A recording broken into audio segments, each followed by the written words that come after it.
Hi, welcome back. I'm Karen Johnson, and today we're going to talk about the north direction of the medicine wheel and activating your new north Cuyas. And so you're going to have three Cuyas that are going to be activated, awakened by the process of looking at the three mystery teachings. So the three mystery teachings are the practice of invisibility, keeping a secret, even from yourself, and mastery of time. And then there's one more kuya that's going to be in the north direction, and that's your lineage stone. And so we're going to talk about all of this in this video. And then at the end, I'm going to awaken your lineage stone for you so that you have it to use. So let's begin by talking about the practice of invisibility.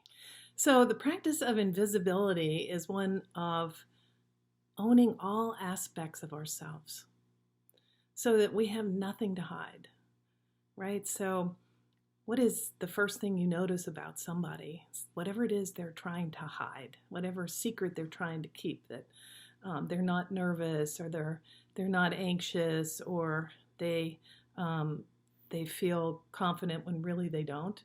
So we notice all the things we're trying to hide. So we're going to go engage in a practice of finding all those roles that we embody, all of them, all the ones that we love and the ones we don't like. Maybe you're a people pleaser. Maybe you're the angry one. Maybe you're the black sheep. Maybe you're the smart one. For me, I was the judge. I was a lawyer. So those all carry a lot of weight and a lot of heaviness. And so the practice of invisibility is allowing all of our roles to go. And we're going to do that in the process that I have put out for you. I have a PDF here that you can click on, and you'll see exactly how to go about doing that. And so I encourage you to sit with great intention and think about all the roles. It's not uncommon for people to come up with 125 different roles. Spend some time with yourself, sit in silence, and really get into this process of finding the roles that you're carrying around in life, the roles that can make you unable to be invisible. Can't find the word there. So remember, there's a saying that says, what defines us confines us. So the role of judge, can you imagine? Even now when people hear I was a judge, they're like, oh, she's very judgmental. She's not going to be easy. She's going to be difficult. She's not going to understand. So a lot of these roles, mother, even the role of mother and father, oh my gosh. So there's the good aspects of being a mother and father, and then there's some of the negative ones, helicopter moms, helicopter dads. So it's these roles, even though they have wonderful aspects, can be very confining. And wife, husband, all those expectations, all those social expectations. So this process is a way of allowing ourselves to get at these roles. Not that you're going to get rid of them and you're not going to be a mother, or you're not going to be a father or a wife or a husband or a daughter or any of those things, but it's releasing the heaviness of these roles so that you can then become invisible, so that you can be that person that is like the Leica who leave no tracks in the snow, it's said, because they realize that they are the same as the chairs and the mountains and the birds. And so you want to be that person that leaves no tracks in the stones. The second practice in the north is keeping a secret, even from ourselves. And so imagine, what is that secret that we keep from ourselves? So many things. So do you think maybe your soul knows the time of your death? Yeah, probably, huh? And what about the fact that, in fact, you are God. God is in you. Namaste. We say namaste in Buddhist culture. So that the secret is that of our divinity, our own divinity, our ability to be creators. And so that is the second practice that we're going to work with, you're going to work with as you awaken your second North Stone. So the third practice of the North Direction is mastery of time. And so shamans are much more interested in the future than the past. We're not interested in our fate. We're interested in our destiny, because after all, fate is fatal. And our destiny is where the juice and the richness of life is. And so one way we're going to do that again is working with those roles that you've worked with in the practice of invisibility. And so those roles keep us, they're very heavy. So they keep us from moving direction, from changing. So imagine if you have the difference between a 747 and a helicopter. A helicopter turns on a dime, but you might spill your drink. A 747, you can have a full meal and not spill a drop or a crumb on yourself, but it doesn't turn very quickly.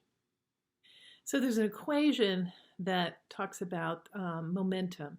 Momentum is mass times velocity squared. So divided by 2. So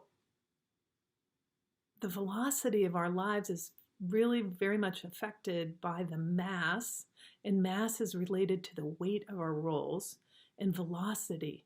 Velocity is the way we go at life as opposed to engaging life with stillness.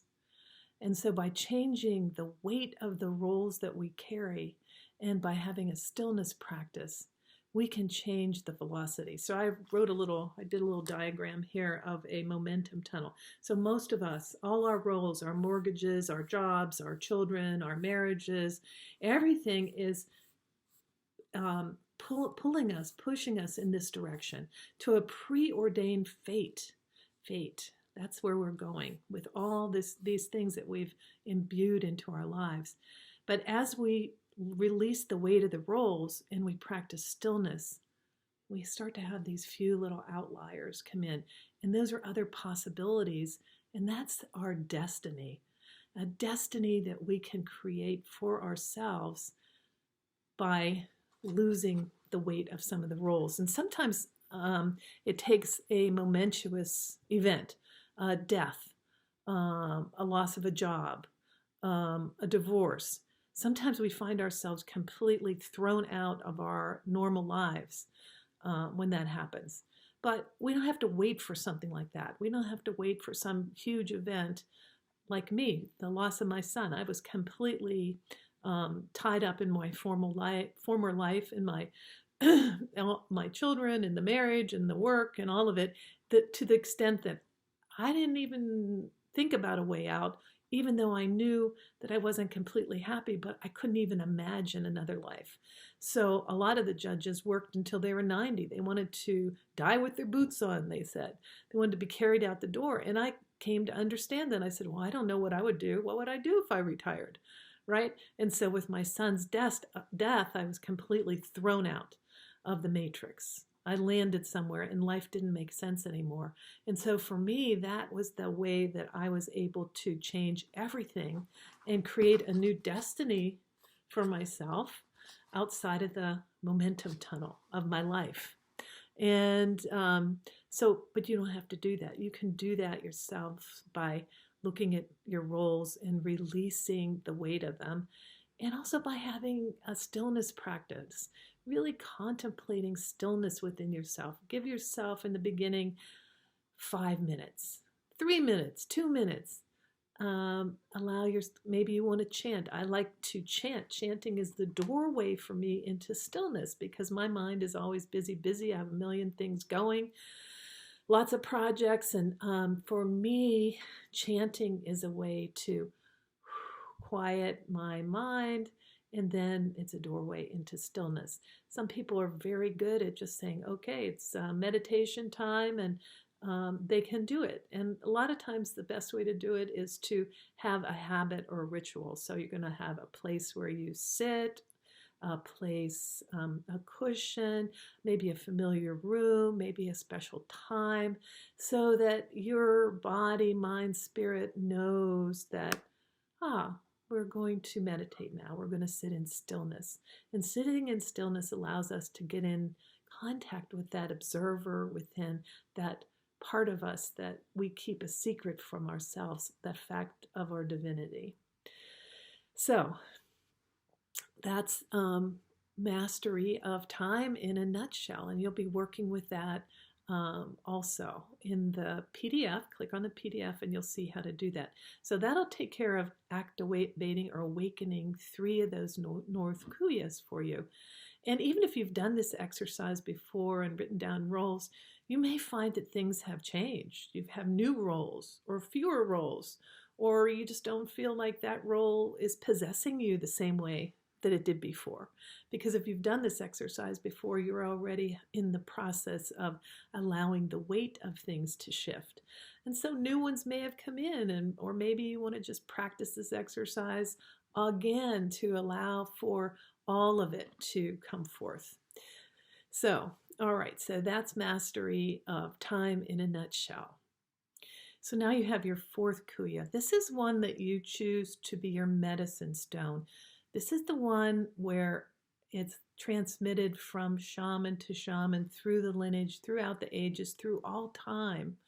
So I hold the wisdom of my lineage, and I'm going to transmit it to you, to your Cuya. So imagine that you have your Cuya in your hand, or actually put your Cuya in your hand, and imagine that I'm putting my medicine stone right on top of yours. And I'm calling in now all the lineage and all those teachers, and all the lineage from all back in time to the beginning of time, to bring their wisdom down through the ages, down through time, through my lineage stone and into yours. So that your stone can be a Cuya, can be your medicine stone, your lineage stone.